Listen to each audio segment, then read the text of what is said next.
Bonjour, c'est Erlanger de fredolange.tv. Alors, bienvenue à cette 42e édition du congrès de la Fédération des astronomes amateurs du Québec en direct du planétarium de Montréal. Et puis, magnifique nouveau planétarium, bien que celui du Dard, dans ce qui est maintenant le quartier Griffin, dans Saint-Henri, me manque un peu. Mais c'est très bien pour l'Est de Montréal que ce soit maintenant tout près, comme vous le pouvez le voir ici. Donc, dans l'espace pour la vie avec le biodôme, jardin botanique et plus. Je ne sais pas si on peut voir là-bas la lune qui se lève. Non, semblerait pas. Donc, Stéphane Durand, ou le prof Durand, nous a offert une excellente grande conférence sur l'espace-temps, ou je devrais dire le voyage dans le temps. Mais on voit que, vous savez, ceux qui me suivent mes vlogs de voyage, moi je suis quelqu'un qui est entre Scully. Et puis, je vais juste vérifier quelque chose. On va recommencer. Alors bien oui, comme nous disions, je suis un peu le type de personne qui est ni un believer, un croyant, ni un sceptique complètement. Dans l'échelle de X-Files des années 93-94, on peut me classer comme étant un mi-chemin entre Scully et Mulder. Scully, tête de médecin scientifique rationnel terre à terre, et Mulder, un peu plus ouvert, ésotérique, pseudo-science, et j'en passe.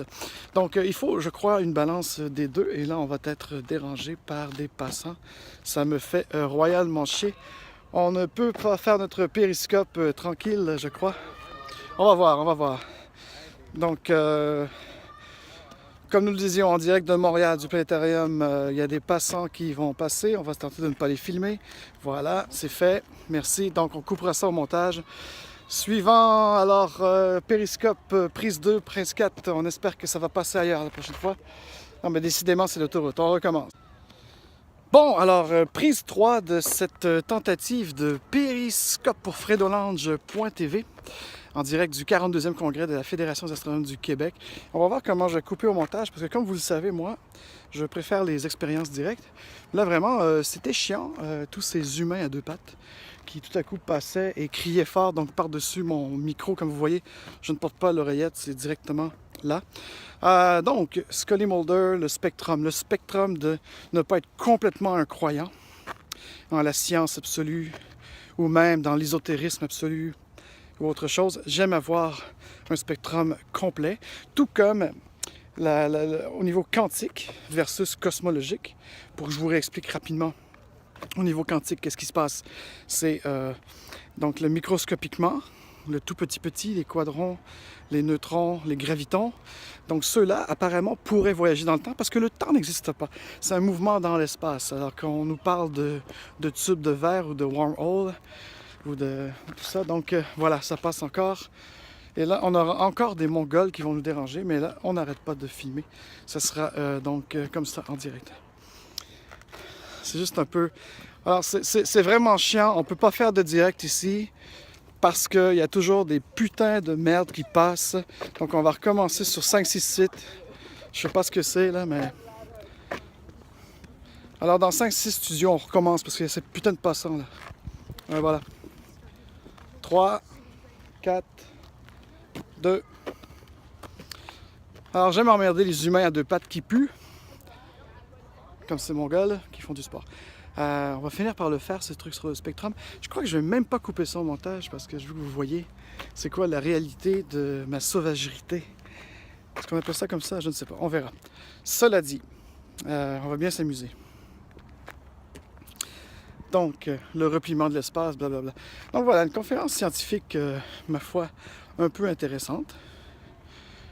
Et puis, quand j'assiste comme à Roswell l'été dernier, à des gens qui mélangent vraiment bien les deux. Alors qu'ici, malheureusement, à la SAPAM, c'est pas mélangé. On est constamment dans l'absolu de Scully. On est toujours dans l'absolu rationnel.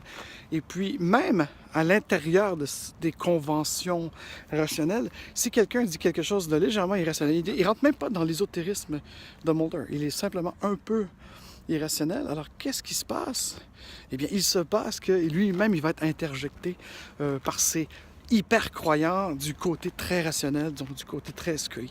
Et je trouve ça extrêmement dommage, parce que la réelle ouverture d'esprit, le réel esprit scientifique voudrait qu'on se pose beaucoup plus de questions que de tenter de faire des fausses réponses.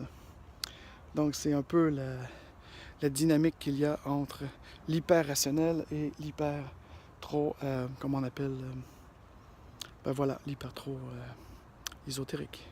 Sur ce, nous allons arrêter ceci, nous vloggerons plus tard, parce que définitivement, on ne peut avoir la paix sur ce parterre.